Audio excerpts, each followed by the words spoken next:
పాకిస్తాన్‌కి అమెరికా తెలియకుండానే ఒక ఝలక్ ఇచ్చింది.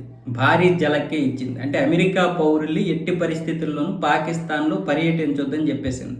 ఈ విషయం గురించి ఇప్పుడు అమెరికా ట్రావెల్ అడ్వైజరే జారీ చేసింది.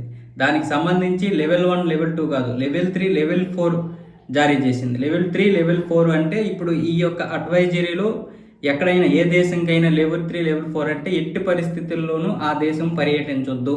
ఒకవేళ పర్యటించడానికి ఎవరైనా వెళ్తే ఎట్టి పరిస్థితుల్లోనూ మీరు తిరగొద్దు, వెంటనే తిరిగి వచ్చే ప్రయత్నం చేయండి అని ఈ యొక్క భారీ ఝలకైతే ఇచ్చింది. అంటే దానివల్ల పాకిస్తాన్లో పరిస్థితులు బాగోలేదు.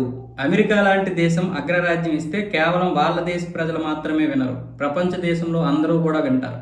దానివల్ల చాలామంది పాకిస్తాన్కి వెళ్లకుండా ఈ పర్యాటకం దెబ్బతినే అవకాశాలు ఉంటాయి. దానికి సంబంధించి అమెరికా ఏం చెప్పిందంటే లెవెల్ 4లో ఉన్నటువంటివి ఎట్టి పరిస్థితుల్లోనూ ఆ ప్రాంతాలకి, ముఖ్యంగా ప్రభుత్వ అధికారులు, ప్రైవేట్ పౌరులు వెళ్లొద్దని, హత్యలు, కిడ్నాప్లు అక్కడ సర్వసాధారణమని హెచ్చరించింది. పాకిస్తాన్లో అనుమతి లేకుండా ప్రదర్శనలు నిర్వహించడం స్థానిక చట్టాల ప్రకారం నిషేధమని అడ్వైజరీలో స్పష్టం చేసింది.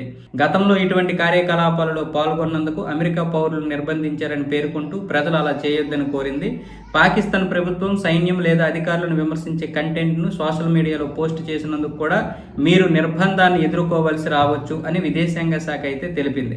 ఉగ్రవాదం పెరుగుదలతో పాకిస్తాన్లో శాంతి భద్రతలు క్షీణిస్తున్నాయి కాబట్టి ఈ పరిస్థితులు వచ్చాయని చెప్తుంది. అలాగే దీనికి సంబంధించి ఇప్పుడు షాపింగ్ మాల్స్, మార్కెట్లు, హోటళ్లు, రవాణా కేంద్రాలు, సైనిక రక్షణ కేంద్రాలు, రైళ్లు, ఎయిర్పోర్ట్లు, పాఠశాలలు, ఆసుపత్రులు, ప్రార్థనా స్థలాలు, పర్యాటక కేంద్రాలు, ప్రభుత్వ భవనాలు ఇవన్నీ లెవెల్ 3లో ఉన్నాయి కాబట్టి మీరు వీటిలో పర్యటించొద్దు.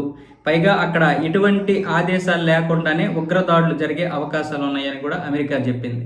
ఖైబర్ పఖ్తూన్ఖ్వాలో కూడా మొన్న ఒక పెళ్లిలో ఒక అతిథిలాగా వచ్చి ఒక వ్యక్తి ఈ మానవ బాంబు కట్టుకొని ఆత్మహత్యాడు చేస్తే అక్కడ దాదాపు 8 మంది 9 మంది చనిపోయారు, 25 మంది గాయపడ్డారు ఆ పెళ్లిలో కూడా. సో ఇలాంటివన్నీ జరగకుండా ఉండాలంటే మీరు ప్రస్తుతానికి పాకిస్తాన్ వెళ్లకుండా ఉండడమే మంచిది అని స్పష్టంగా చెప్పేసింది అమెరికా.